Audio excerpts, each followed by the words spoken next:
de El Poder del Consumidor, y Amaranta Rodríguez, de Cacto Producciones. Asimismo, contamos con la presencia del doctor Mauricio Hernández Ávila. Él es director del Instituto Nacional de Salud Pública. A su vez, contamos con la presencia del doctor Simón Barquera Cervera. Él es director de investigación de políticas y programas de nutrición.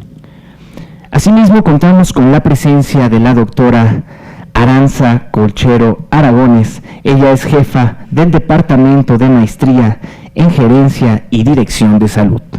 Finalmente, para conformar a este presidium, contamos con la presencia del doctor Tonatiu Barrientos Gutiérrez. Él es director de Salud Reproductiva. Sin más preámbulos, para dar inicio con esta mesa de debate, yo cedo el uso de la palabra a nuestro moderador, el senador Armando Ríos Peter. Muchas gracias. Sin mayor preámbulo, pues yo creo que de lo que se trata es de escuchar a los expertos. Yo le agradezco mucho a Mauricio Hernández Ávila, a Alejandro Tagle, que también no le habíamos dado el agradecimiento por estar aquí. Él es el director del documental; a Simón Barquera Cervera, director de investigación de políticas y programas de nutrición; a Tonatiu Barrientos; a Aranza Colchero. Ya hemos tenido la oportunidad de reunirnos. Muchas gracias por estar aquí presentes.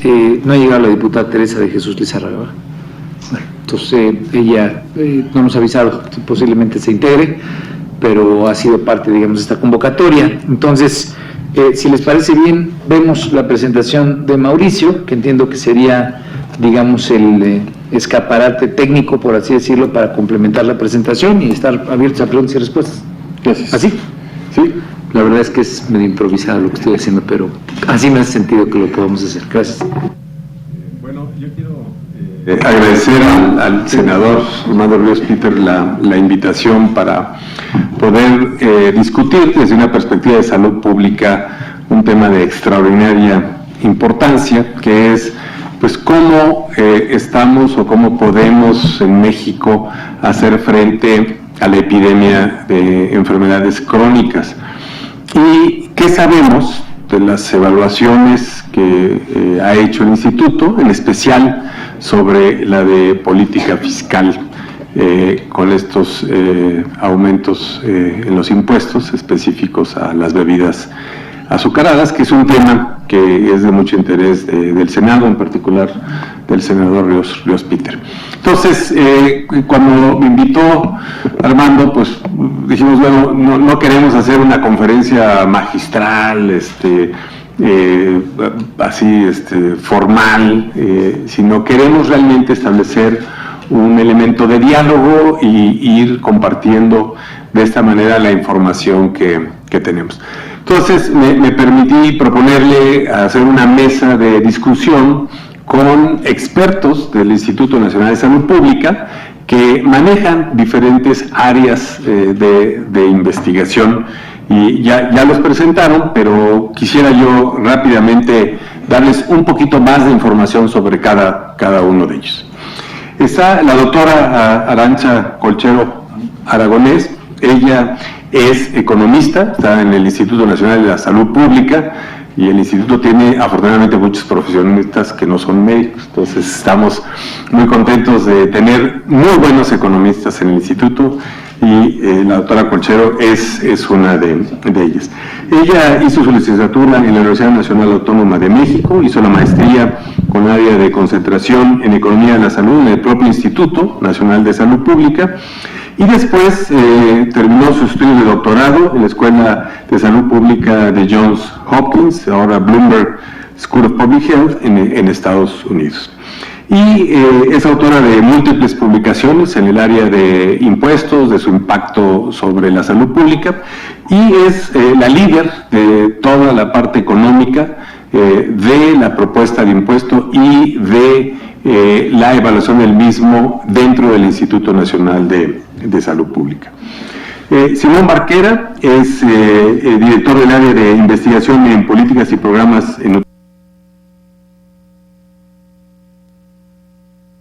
pública, es médico cirujano por la Universidad Autónoma Metropolitana en la Ciudad de México, y obtuvo, nadie es perfecto, ¿verdad? Simón y Tonatiuh, ¿no? Los dos son egresados de la UAM. Y obtuvo su grado de maestría y doctorado en ciencias en la Escuela Friedman y de Ciencias y Políticas Nutricionales en la Universidad de Tufts en Estados Unidos. Simón es un investigador que ha abordado de manera integral lo que corresponde a las enfermedades crónicas y tiene pues una visión muy, muy profunda de la problemática de este gran reto que enfrenta actual México y de sus posibles soluciones. Ha sido consultor y sigue siendo consultor de múltiples instituciones internacionales, destaco entre ellas la OPS. También tenemos, si logro pasar esto, perdón, a Tonatiuh Barrientos, quien, como mencionaron, es director del área de salud reproductiva del Instituto Nacional de Salud Pública, que es también médico cirujano de la Universidad Autónoma Metropolitana, es maestro en Ciencias en Salud de Trabajo por la Universidad Autónoma Metropolitana y doctor en Epidemiología por la Universidad de Texas en Houston.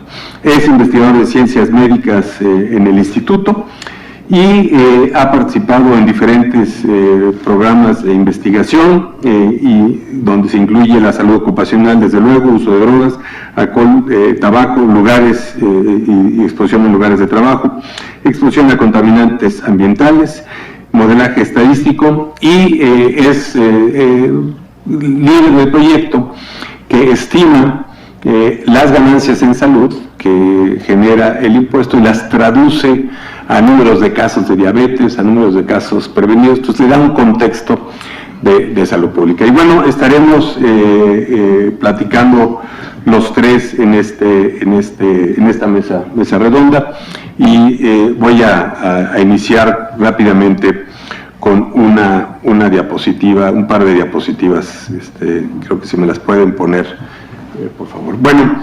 este cuadro que ven ustedes está muy complicado, pero la verdad es que la idea se ve claramente. Este cuadro refleja el último diagnóstico que tiene el Instituto Nacional de Salud Pública sobre cuáles son las causas de años de vida saludable perdidos, ¿verdad? Y vemos que estas causas se concentran principalmente en dos patologías en todos los estados. Ustedes pueden ver dice que diabetes es la principal causa de años saludables de vida perdidos. O sea, eso es a nivel nacional, que es la primera línea, el primer renglón que ven ustedes en la parte superior. Pero si se van desde Aguascalientes hasta Zacatecas, ¿verdad? Diabetes aparece en primer lugar en la mayoría de los estados. Hay dos estados en rojo, que es la epidemia de violencia que tenemos en el país, y esos son los estados de Chihuahua y Guerrero, ¿verdad? Otros estados están en verde no porque estén verdes de que vayan bien, ¿no? Están en verdes porque ese es el color que se le aplica a la cardiopatía isquémica, es decir, a los infartos del corazón. Entonces, las primeras causas, dos primeras causas son diabetes y enfermedad isquémica del corazón. Las dos íntimamente relacionadas con diabetes y con obesidad, ¿verdad? Por eso estamos muy preocupados por estas dos epidemias como tal, y estamos aquí discutiendo, bueno, qué políticas públicas se deberían de seguir. Luego, si me pasa en la siguiente diapositiva, bueno, ok, esas son las enfermedades, ¿ya? Pero ¿qué causa estas enfermedades en México? ¿Cuáles son los principales factores de riesgo que causan estas enfermedades? Y aquí podemos ver que el 50% de estas enfermedades se relacionan con 5 factores en los cuales deberíamos de estar trabajando de manera muy importante. Hiperglicemia, que esto quiere decir tener el azúcar alta en la sangre, que tiene que ver pues con la dieta, con la actividad física y con algunas características genéticas. De ahí que disminuir el azúcar que consumimos con un impuesto al refresco, pues, tenga un impacto en el factor más importante que está generando enfermedad, ¿no?, que es el azúcar alta en la sangre. Luego están sobrepeso y obesidad con 12%, también relacionado con la dieta, ¿verdad?, y con la actividad física. Está también otros aspectos relacionados con la dieta, 12%. O sea que si sumamos dieta, estaríamos hablando casi de pues el 40%, ¿verdad? Luego nos queda hipertensión arterial y consumo de alcohol. Entonces, cuando el senador Armando Ríos Pinto me dice, bueno, ¿qué tenemos que trabajar? Pues, hay que trabajar fuertemente con políticas públicas para prevención de diabetes, obesidad, cardiopatía isquémica, y aquí tenemos un poco englobado en qué tenemos que trabajar, y esto es lo que vamos a estar discutiendo a lo largo de esta mesa. Entonces, yo me gustaría un poco darle entrada al doctor Barquera, preguntándole, Simón, ¿cómo podríamos nosotros, como país, en tu opinión, reducir esta epidemia de diabetes y de obesidad? Bueno, buenos días a todos.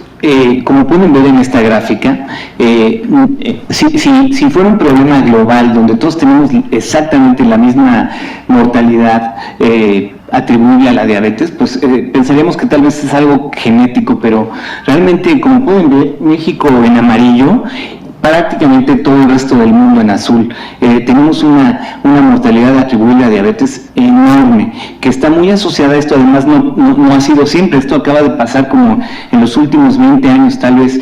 Entonces esta situación nos hace ver que hubo un cambio, un quiebre en el ambiente, y eso es algo en lo que hemos estado poniendo mucha atención. La siguiente, por favor. Como pueden ver en esa gráfica, hay un paquete de intervenciones que se han mostrado a nivel internacional con muchos estudios que son costo efectivos. Este es el conjunto de políticas o el paquete de opciones que a nivel de políticas se coincide en que es necesario implementar para tener buenos resultados.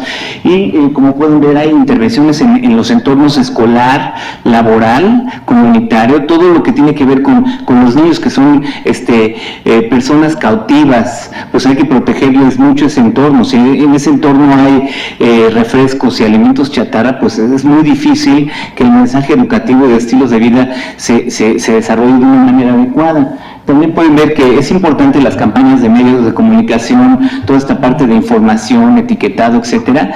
Y muy importante, y una de las que más costo efectivas es y que menos costo por persona produce, es la cuestión de impuestos. Impuestos o medidas fiscales como estrategia de políticas para reducir la obesidad. Y ahí está señalado en amarillo. Hay otras muchas. En el paquete de políticas debe de haber consejería médica adecuada, una atención de calidad para prevenir y controlar la obesidad, y también regulación de publicidad, etiquetado nutricional, y también la parte de reducción del sodio. Todo este tipo de políticas son parte de ese paquete y siempre se deben de ver como un conjunto. Nunca se esperaría que una de estas políticas por sí sola solucionara el problema, siempre se ven de manera integral. Y otra cosa interesante es, en México, pues desde hace 10 o 15 años, cuando veíamos un artículo donde se vinculaba, por ejemplo, el consumo de bebidas azucaradas con obesidad, decimos, miren, ya salió otro artículo, ya hay 4 artículos que vinculan la obesidad y la diabetes con el consumo de refrescos. Ahorita hay muchísimos y salen muchísimos cada día, pero ya no solo son artículos, son metaanálisis, es decir, artículos que integran resultados de muchas investigaciones juntos, y es muy claro ahorita, prácticamente a nivel mundial hay un consenso y están demostrados los efectos de las bebidas azucaradas sobre la obesidad, sobre la diabetes y sobre las enfermedades cardiovasculares. Es decir, ya a nivel por lo menos de investigación del sector médico, del sector que estudia los efectos en la enfermedad, no hay duda de esta cuestión. Lo otro que acaba de salir es un estudio de más de 160 países donde se ve el aporte de las azúcar agregado a la dieta en el mundo, y México es uno de los países donde más aportan a la dieta las bebidas azucaradas, Tendrían que poner la siguiente diapositiva, sí, por favor. No, es la anterior. Sí, perdón. Sí. Entonces ahí pueden ver más o menos México cómo está con como uno de los países donde más aportan las bebidas azucaradas a la dieta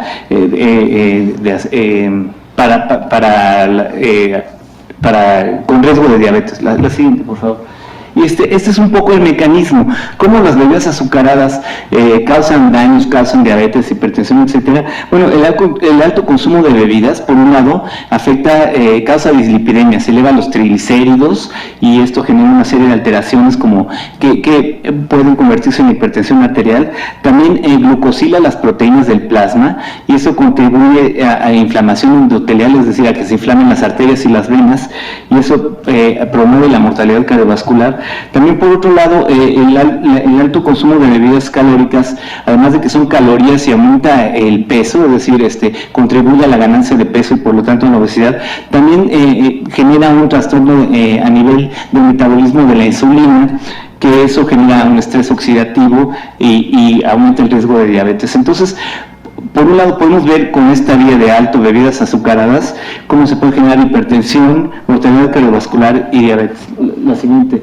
Y bueno, esto es una cascada de efectos metabólicos nocivos, que lo que acaban alterando es endotelio. Ese endotelio es cómo se ve una arteria o vena, cualquiera, desde las que son del grueso de un cabello que tenemos a nivel cerebral, hasta las más gruesas, se van azucarando y se van glucosilando y se van deteriorando hasta que acaba habiendo un evento cardiovascular o hasta que acaba habiendo un trastorno del metabolismo de la diabetes. La siguiente, por favor.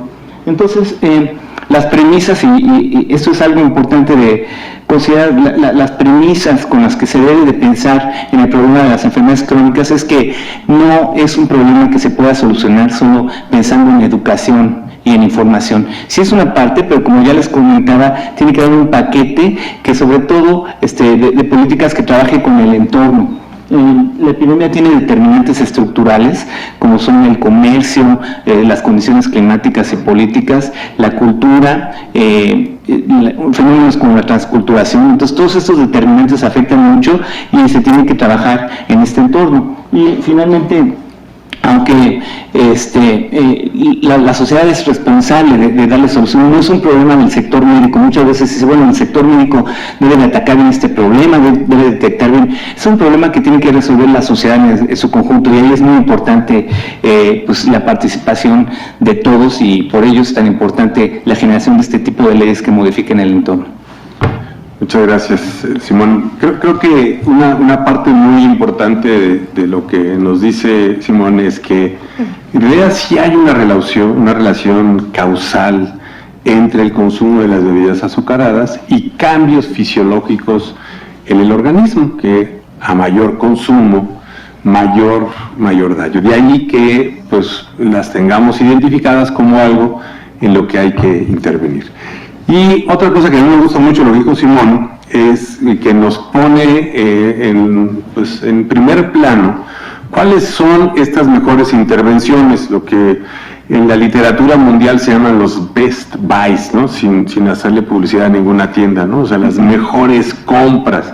Nos dice, están las intervenciones en las escuelas, o sea, están esta parte de bebederos que tenemos que poner en las escuelas, las tienditas escolares que sean educativas, la información en los libros de texto, es muy costo efectiva. Las intervenciones en el trabajo también son costo efectivas. Las campañas profesionalmente hechas en medios de comunicación con una estrategia de promoción de la salud son muy efectivas. Las medidas fiscales, la consejería médica, la regulación de la publicidad, un buen etiquetado informativo, fácil de entender, que pueda orientar a los consumidores en los segundos que tienen para hacer la decisión de compra, porque si hay que sacar una calculadora para sacarla de 3 y poder comparar los productos, ya no fue efectiva. Nadie cargamos con la calculadora allá, ¿no? Entonces, y está también la reducción de consumo de sal. Entonces, realmente creo que Simón nos puntualiza muy bien las premisas de prevención. A mí me gustaría preguntarle a Aranzas, este consumo de bebidas azucaradas, ¿cómo lo debemos de ver? ¿Como una decisión individual, como algo en el que el Estado debe adentrar? ¿Cuál es, como economista, tu visión de este asunto? Sí, gracias Mauricio y saludos a todos. hay esta idea de, bueno, ¿y por qué el gobierno tiene que, digamos, intervenir para cambiar mis decisiones de consumo, ¿no? Porque no soy libre de consumir lo que yo quiera. Y aquí el asunto es que, digamos, desde el punto de vista de economía, si los individuos tienen información incompleta, es decir, la gente no sabe cuál es el daño que tiene, que ya han explicado muy bien, el consumir bebidas azucaradas genera enfermedad y la gente no lo sabe, pero la gente también llega a una tienda, quiere tener información sobre las calorías que tiene y tampoco puede entenderla bien y tampoco sabe cuántas calorías tiene que consumir. Entonces, esto se llama información incompleta, que frente a una gran publicidad para el consumo de estas bebidas es donde el gobierno pues puede intervenir, ¿no? Por esta información incompleta. Y el otro elemento que es muy importante es que el consumo de bebidas azucaradas, que está asociado con problemas de salud, genera costos altísimos para la sociedad, no solo el sistema de salud, que digamos si continúa en aumento el sobrepeso y la obesidad, la diabetes y otras enfermedades crónicas, se va a colapsar, no va a tener los recursos suficientes. Y también para la sociedad, porque esas son enfermedades que causan discapacidad o que causan muerte prematura y que afectan económicamente al país y también a los individuos en términos de su calidad de vida, ¿no? Entonces, esa sería como la justificación de la intervención del Estado. Muchas gracias, Arantxa. Simón, desde el punto de vista médico, ¿cómo ves tú estas premisas de la decisión individual y cómo el ambiente finalmente es una barrera, ¿no?, que se nos impone a las personas para tener una decisión saludable, ¿no? Sí, bueno, siempre se ha definido mucho la importancia de la educación y los estilos de vida saludables. Lo que se ha visto más recientemente es que esos estilos de vida saludables es muy difícil llevarlos a cabo. Los expertos en conducta hacen intervenciones para tratar la obesidad o la diabetes y modifican un poco la conducta, pero muchas veces, por ejemplo, cuando se suspende la intervención, recuperan el peso o se vuelven a descontrolar. Entonces, lo que se ha visto es una complejidad en llevar los estilos de vida saludables cuando el entorno no es muy amigable. Entonces eso se representa un poco en esa gráfica, donde lo que pueden ver es si la enfermedad crónica, la obesidad o la diabetes es esa rueda y el individuo la tiene que empujar para controlarla. La pendiente, el ángulo de la pendiente es un poco las acciones que se pueden hacer a nivel de políticas para hacerle al individuo más fácil llevar un estilo de vida saludables. En este sentido es muy importante modificar el entorno. Si el entorno no se modifica, va a ser muy difícil el control de las enfermedades crónicas. Y aquí pueden ver, es una trampa, realmente se le llama un poco teoría de la instalación, y es lo mismo que una ratonera. Si los niños se les dice que deben de consumir agua y cuando salen al recreo lo que hay es bebidas azucaradas, o si las personas salen a hacer ejercicio y cuando salen de la pista o del parque lo que hay es bebidas azucaradas, pues es muy difícil llevar un estilo de vida saludable. Entonces, pues la modificación del entorno central a estas políticas para que tengamos un buen resultado. Muchas gracias, Simón. Y creo que queda claro que el ambiente juega un papel muy importante. O sea, finalmente la última decisión es de la persona, porque es la elección de consumir algo, ¿no? Pero el ambiente, como dice Simón, nos va poniendo muchas trampas, muchas trabas para que podamos identificar cuál es esa decisión saludable. Y aquí es donde el Estado debe de tener un rol para igualar, es como un igualador en términos de toda esta propaganda que recibimos. Pues el Estado tiene la obligación de darnos a los ciudadanos una equidad en términos de información, una equidad en términos de poder hacer esa decisión de accesibilidad a los productos saludables. Déjenme ahora pasar a algo muy particular que ha estado en el interés del senador, que es, bueno, ¿qué sabemos del impuesto? Se puso el impuesto, funcionó ese impuesto, ganamos algo en salud con ese impuesto, y bueno, le voy a preguntar a nuestra experta que nos comparta sus resultados de su investigación. Sí, como pueden ver en la diapositiva, hay un artículo que se publicó en enero del 2016. Es un análisis que hicimos en colaboración con la Universidad de Carolina del Norte, y en este estudio lo que analizamos es en una encuesta a hogares, que a los mismos hogares se les sigue a lo largo del tiempo, con información de las compras que hacen en tiendas. Entonces tiene información de compras de todas las bebidas, alimentos procesados que se compran en las tiendas. Y en este análisis, que tenemos información desde enero del 2012 hasta diciembre del 2014, lo que encontramos es que hubo una reducción del 6% en las compras de bebidas azucaradas con impuesto, y en el segundo semestre del 2014 el aumento fue mayor, y también encontramos que hubo un aumento de 4% en las compras de bebidas sin impuesto, que en su mayoría se trata de agua embotellada. La base de datos no tiene información sobre agua potable porque son datos de compras en tiendas. Y esta es la información que nosotros encontramos, la publicamos en una revista, pero hay otros estudios que se han hecho que comprueban que en 2014 coinciden con bases de datos diferentes y modelos estadísticos diferentes, que coinciden que hubo una reducción en el consumo, en las ventas de bebidas azucaradas en el país. Muchas gracias, Constanza. ¿Quieres comentar del estudio de Berkeley reciente?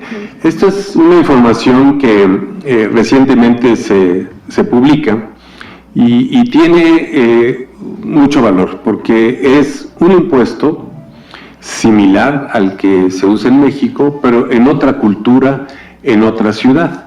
Entonces, como no podemos hacer un experimento de asignar al azar a alguien a impuesto y a no impuesto, no es factible. Como avanza muchas veces la teoría económica es en cómo el mismo impuesto en situaciones culturales distintas funciona. En la medida en que va funcionando el impuesto en diferentes ambientes culturales, pues se va ganando evidencia científica de que el impuesto realmente está modificando la elección de los consumidores. Y esto es muy importante para poder ir reflexionando sobre estas intervenciones de salud pública que tienen mucha oposición porque hay pues una industria que se siente afectada, ¿no? Claro, hay un país que se siente que está ganando salud, y en este caso de Berkeley es un país una ciudad que gana salud. Sí, es muy interesante. Este es un estudio que se acaba de publicar, y se hizo una encuesta en las áreas más pobres, y se comparó contra otra ciudad donde no se pudo poner el impuesto. Y este es un impuesto a las bebidas azucaradas de 1 centavo por onza. No se puede traducir bien en porcentaje porque varía por el tamaño de la presentación, pero va desde 11% a casi un 20 y tantos %. Y lo que encuentran en este estudio, que es muy interesante porque es en las áreas más pobres, es que hay una reducción en el consumo de 20%, en el consumo de bebidas azucaradas, y muy interesante, y lo pueden ver en la gráfica, y es parecido a lo que pasó en México, hubo un aumento en el consumo de agua, ¿no? Entonces, parece que, por lo menos la evidencia de México, la evidencia de Estados Unidos, es que la gente responde a aumentos en los precios, ¿no? Y claro, los que más responden son los más pobres, los que tienen menos. reducen más su consumo, y parece que la sustitución por agua es un elemento que está presente en México y que estuvo presente en Berkeley. Habrá que ver en otros países donde se ha puesto el impuesto, será muy interesante ver los resultados también.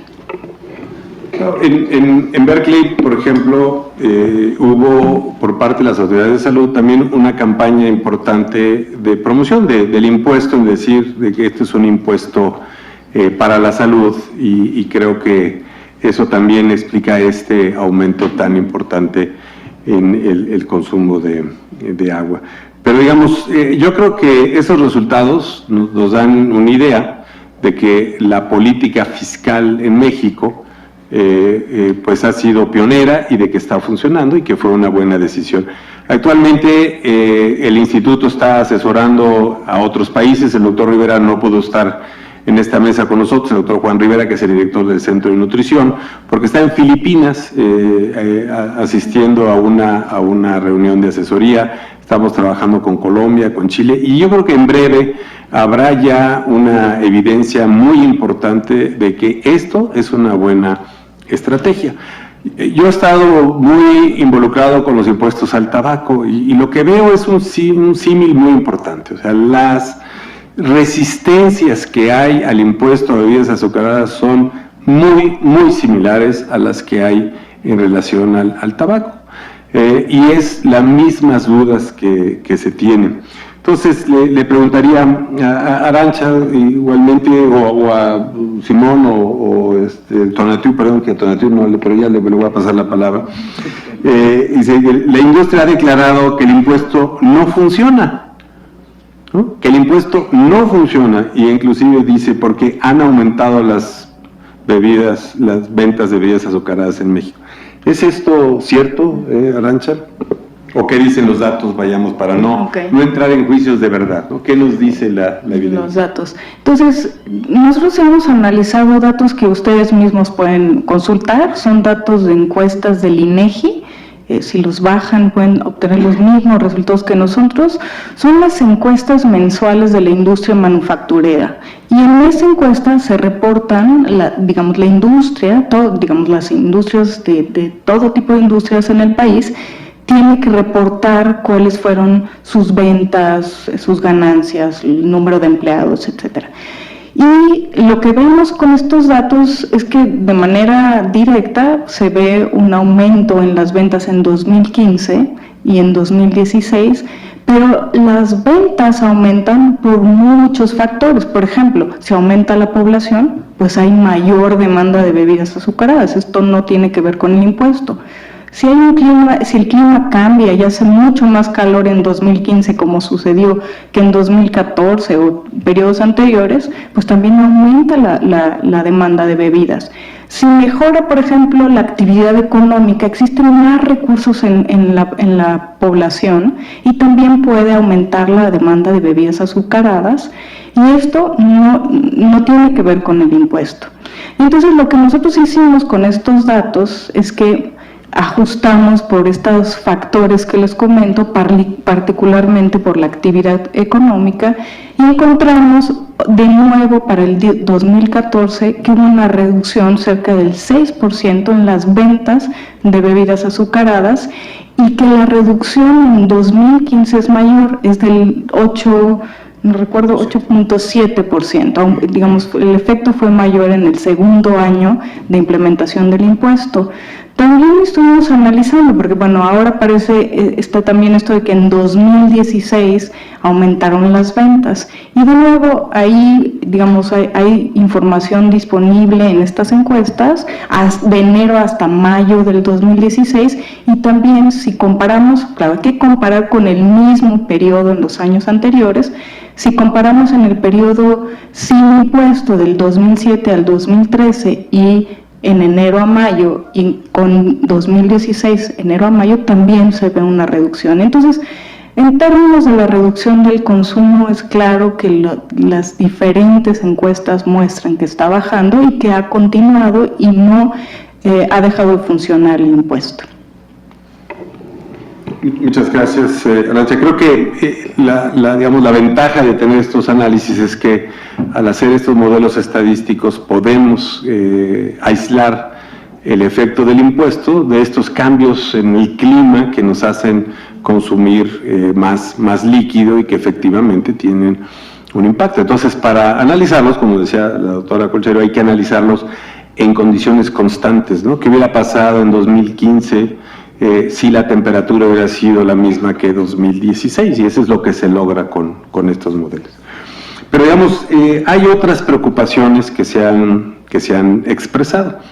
Que si el impuesto produce desempleo, que si ha aumentado el desempleo, que si las tiendas de abarrotes van a cerrar porque las personas dejan de consumir bebidas azucaradas. Y esto es muy similar a lo que se argumenta con el tabaco, ¿no? Si los fumadores, sabemos, dejaran de fumar, o sea, por el impuesto, habría una ganancia económica importante, porque no es que el dinero desaparezca, ¿verdad? O sea, si yo no consumo bebidas azucaradas o dejo de fumar o disminuyo mi consumo de cigarrillos, pues lo que tengo es más dinero para invertir en otros productos de consumo que se consumen en las mismas tiendas de abarrotes. Entonces, la evidencia, por lo menos de lo que sabemos para los aspectos de tabaco, que ya llevan más de 15 o 20 años de estudio, pues son esas. Pero de todas maneras, la doctora Colchero ha estado analizando estas series de empleo y haciendo estas mismas preguntas en relación a lo que es el impuesto a las bebidas azucaradas. Entonces, si nos pudieras compartir esos resultados. Entonces, de nuevo, la verdad es que debemos agradecer al INEGI que tiene tanta información disponible que podemos usar y que todos podemos bajar porque es pública. Y lo que nosotros hemos es analizado justamente qué ha pasado con el empleo en diferentes sectores y con el desempleo en la economía en su conjunto. Entonces, con la encuesta mensual de la industria manufacturera podemos ver cómo ha sido la evolución en el número de empleados, horas trabajadas en la industria que produce las bebidas azucaradas. Y en nuestros análisis estadísticos no hemos encontrado que hubiera ninguna reducción en los empleos en la industria de bebidas. También analizamos las encuestas mensuales de los establecimientos comerciales que va desde las tienditas muy pequeñitas hasta los tiendas un poco más grandes de conveniencia, los supermercados, etcétera. Y ahí lo que se ve es que ha habido un aumento importante a lo largo del tiempo y tampoco los modelos que hemos aplicado no se ve que después del 2014, a 2 años de la implementación del impuesto, no se ha reducido el empleo y tampoco en las pequeñitas, en las micros que tienen menos de 10 empleados, no se ha visto cambios y tampoco se ha visto reducciones en sus ventas. Y parte de la razón es que si la gente o consume menos bebidas azucaradas, pues comprará, por ejemplo, agua embotellada y en realidad esas tiendas no solo ofrecen bebidas azucaradas, ofrecen otros productos y es probable que esa sea la razón por la cual no se haya visto ningún impacto en ventas o en empleo. Y también es esta idea de que va a afectar a la economía en su conjunto, también el desempleo en el país, que tuvo un aumento, viene bajando desde hace mucho tiempo y no se ve que haya aumentado el desempleo después del 2014. Entonces, digamos, todos esos análisis, por lo menos a 2 años después del impuesto, no se ha visto ninguna afectación en el empleo y las ventas. Muchas gracias, Arantxa. Los podemos pasar. Pero creo que no están en la presentación. Okay. Bueno, hay todo un estudio econométrico que estará en la página web del instituto con gráficas y líneas de regresión para los técnicos que los quieran ver y ahí lo pueden ver. También, digamos, una cosa que nos entusiasma muchísimo desde el punto de vista de la salud pública con esta intervención, que tiene algunas cosas que son mejorables, como por ejemplo que este impuesto regrese a salud a apoyar los programas de prevención y de control de diabetes. Eso sería muy deseable. Pero también podemos pensar en que tiene beneficios directos sobre la salud de los mexicanos. El mismo presidente Peña Nieto lo dijo cuando se anunció este impuesto, dijo, esto no es un impuesto recaudatorio, dijo, este es un impuesto para la salud de los mexicanos. Y podemos en el corto plazo, en el muy corto plazo, imaginarnos una persona, 50 y tantos años, que tiene un problema o que vive con diabetes y que reduce su consumo de bebidas azucaradas. Bueno, inmediatamente, ¿qué va a lograr? Va a lograr un mejor control de el azúcar en la sangre. Esto se va a reflejar en un mejor estado de alerta, en una mejor productividad laboral. En el corto plazo, menos hospitalizaciones, menos visitas al médico, y en el largo plazo, menos complicaciones, que no son complicaciones despreciables, ¿verdad? Son ceguera, amputaciones, insuficiencia renal crónica terminal, como las que vemos en el maravilloso video que se presentó en la mañana. Y este video ejemplifica mucho cómo podemos ganar salud. Pero les preguntaría a los técnicos, a Tonatiuh Barrientos ahora, en términos de sus modelos de predicción, cómo traduce estas ganancias del impuesto de reducción, que a nivel nacional son toneladas, millones de toneladas de azúcar menos consumidas, en ganancias en salud. Y después le daría la palabra también al doctor Barquera. La siguiente. La siguiente, por favor. Una más. Una más. Ahí. Y si le damos 2 clics, ahí. Eso, perfecto. Simón, no sé si quieras hablar primero de azúcar. Bueno, solo brevemente, cuando se discutía mucho el combate a la desnutrición en México, y se logró también en un artículo en el Instituto Nacional de Salud Pública mostrar que los niños habían crecido 1 centímetro, mucha gente decía, bueno, 1 centímetro no es nada, y 1 centímetro en salud pública es un logro formidable, es un resultado muy grande para un país. Un poco lo que vemos aquí también es similar. De repente dicen, es que la reducción del consumo de refrescos en la población equivale a 6 calorías per cápita en México, y eso pues no es suficiente para lograr beneficios en salud.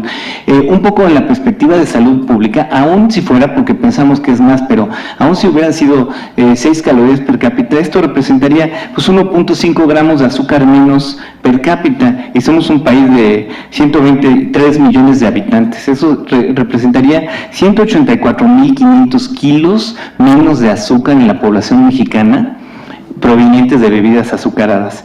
Y 184.000 kilos representarían 738 millones de calorías menos, o sea, 82.000 kilos menos atribuibles al consumo de bebidas azucaradas. Entonces, solo este mensaje sería que hay un efecto que tiene un potencial muy importante de generar beneficios a la salud, y hay que verlo así a nivel poblacional. Es un logro importante.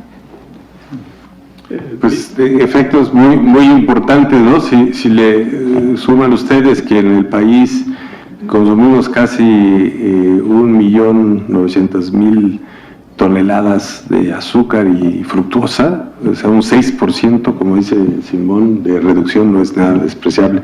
Pero vamos a ver un poco más de números en obesidad. Tonatiuh, por favor. Sí, bueno, lo que hicimos justamente en el instituto fue utilizar modelos matemáticos que son modelos muy robustos, modelos que están ampliamente aceptados en la literatura internacional, para poder, simular a la población mexicana y ver exactamente qué es lo que pasaría bajo estas estimaciones de efecto que presentó Arantxa más temprano. Y básicamente lo que estamos tomando son 2 posibles efectos, ¿no? El primer efecto, que es el efecto promedio, del 6%, y el segundo efecto que estamos tomando es el efecto que se observó durante el mes de diciembre, que básicamente es un efecto que es casi el doble, es como el 12%. De manera que podemos tener un rango, digamos, posible dentro del cual pueden ocurrir los cambios en obesidad y diabetes. Entonces, tanto la obesidad como la diabetes son enfermedades crónicas, son enfermedades que se desarrollan lentamente y por lo tanto requeriríamos bastante tiempo de seguimiento para poder hacer un estudio observacional, y es justamente por eso que estamos utilizando estos modelos matemáticos. Entonces, bueno, básicamente, ¿qué es lo que encontramos? Para obesidad, dentro de 10 años, con el impuesto a 10%, que es como lo tenemos en este momento, 1 peso por litro, tendríamos una reducción de obesidad entre 2.54 y 6.38%, lo cual pues es una reducción muy, muy importante. Hicimos también el ejercicio duplicando el impuesto, diciendo, bueno, ¿qué pasaría si duplicamos el impuesto y al mismo tiempo se duplican los efectos del impuesto sobre consumo? Y en ese caso lo que tendríamos sería una reducción de 6.85% a 9.57%, dependiendo de qué estimador tomamos. Ahora, para diabetes, y claro, diabetes tiene todavía una longitud o un tiempo de espera mucho más largo, digamos en 20 años, esperaríamos que en México haya 17 millones de personas que estén afectadas por la diabetes. Y con el impuesto prevendríamos entre 92,000 y 173,000 de estos casos. Si duplicáramos el impuesto, si tuviéramos un impuesto al 20%, tendríamos de 185,000 a 341,000 casos prevenidos. Parecería que es poco, ¿no? O sea, ¿de veras es poco? ¿Es el esfuerzo suficiente? Justamente los números parecería dar esa imagen, ¿no? De que es un cambio pequeño, ¿no? Es justamente lo que decía Simón, o sea, aquí el gran problema o el gran peligro es querer tratar de ver los efectos a nivel poblacional y asumir que el efecto poblacional promedio es una buena manera de identificar el efecto. Una de las cosas que es muy importante, si me ponen la siguiente, por favor, es que en realidad la población mexicana no consume refrescos de manera homogénea, o sea, hay personas que consumen muy poco, de plano no consumimos ninguna clase de bebidas azucaradas, y luego hay otro grupo poblacional que tiene un consumo muy elevado, y cuando digo muy elevado es que 25% de la población mexicana consume más de 400 mililitros de bebidas azucaradas al día. Entonces, claro, estamos hablando de que estos son consumidores muy grandes. Entonces, en realidad, tratar de tomar el efecto promedio pues es inadecuado porque mezclamos los efectos de gente que sí está haciendo, digamos, está beneficiando porque el impuesto hace que consuma menos, con personas que ya de entrada no consumían nada. Entonces, si nos enfocamos en este grupo que consume más de 400 mililitros, en 10 años veríamos una disminución de entre 7 y 18% menos obesidad con el 10%, y con el 20% tendríamos una disminución entre 19 y 27%, que desde luego es una disminución de una magnitud muy grande para una sola intervención. Gracias. Entonces, a lo mejor podríamos empezar a cerrar, y esto es una invitación también abierta a que puedan participar ustedes y hagamos un poco de diálogo, que era algo que le habíamos prometido al senador. Simón, ¿en qué debería de invertirse este impuesto? O sea, en tu opinión, digamos, sin tratar de decirle a Hacienda qué hacer, sino nada más desde una visión de salud pública, pues, ¿cómo podemos guiar esta intervención? Bueno, definitivamente la parte de modificación del entorno sería una parte donde sería muy importante hacer inversiones, es decir, mejorar el acceso y la disponibilidad de agua simple para que la gente tuviera una hidratación saludable, escuelas, etcétera. La otra tal vez es el transporte activo, es decir, la promoción de bicicleta y otros aspectos que hagan de los estilos de vida algo más saludable, y por supuesto estrategias de prevención y control de enfermedades crónicas, que hay muchas y que tienen que ver con el sector médico y también con los otros sectores de la población. Básicamente yo pienso que esas serían algunas de las prioritarias. Y rápidamente, Arantxa, esto de duplicar el impuesto, ¿hay espacio para duplicarlo? ¿Sería recomendable? Porque eso es algo también que al senador y a todos los que estamos en esta mesa nos preocupa mucho. Uno podría pensar que 1 peso por litro, que es cerca del 10%, es modesto, ¿no? Es relativamente bajo, y que si el impuesto aumentara por lo menos al doble, uno sí podría esperar que se redujera el consumo al doble, ¿no? Hay algunos estudios en el área de tabaco justamente que muestran que a mayor impuesto, mayores beneficios o mayores reducción en el consumo. Entonces, al menos 20% podría tener un impacto mayor y podría, incluso no hemos hablado, pero esta reducción en consumo, si en efecto se traduce, como dice Tonatiuh, en los efectos en salud que él ha demostrado, los ahorros para el sistema de salud y la sociedad en su conjunto sería muy interesante estimarlos y podrían ser mucho más grandes si fuera el 20%. Muchas gracias. Pues, senador, creo que con esto podríamos, si lo consideras adecuado, regresarte la coordinación de la mesa y que tú nos digas qué sigue, pues. Muchas gracias, Mauricio. Pues digamos, la intención de esta reunión y la presentación del documental es dar una perspectiva lo más integral posible desde lo que un documental que es realmente estrujante. Yo no lo había visto, pero el hecho de que termine con la muerte de uno de los actores principales realmente a mí me generó una conmoción. Pero digamos, independientemente de tener una dimensión del problema desde la perspectiva de cómo se vive y cómo se sufre esto en muchas localidades del país y en muchas familias, pues contar con elementos científicos a partir del Instituto Nacional de Salud, que es pues un componente del Estado mexicano. En múltiples ocasiones me ha tocado estar reunido o discutir públicamente frente a otros estudios, muchos de ellos que ha financiado la industria, independientemente del prestigio que acompañe varias de sus instituciones que lo realizan. Pues la verdad es que creo que lo más importante es hacerle caso a lo que hacemos en nuestras instituciones, las instituciones del Estado, porque esto tiene que ver con decisiones de Estado, tiene que ver con una visión de Estado y tiene que ver con lo que más le interesa a la población, que es componente importante del Estado mexicano.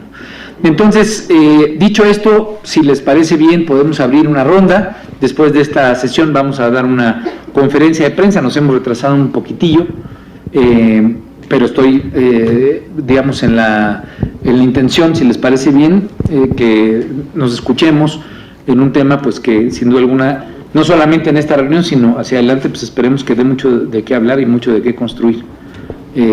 Si alguien tiene interés, pues simple y sencillamente levantar la mano. Y nos pueden dar su nombre y de dónde vienen, y con eso vamos.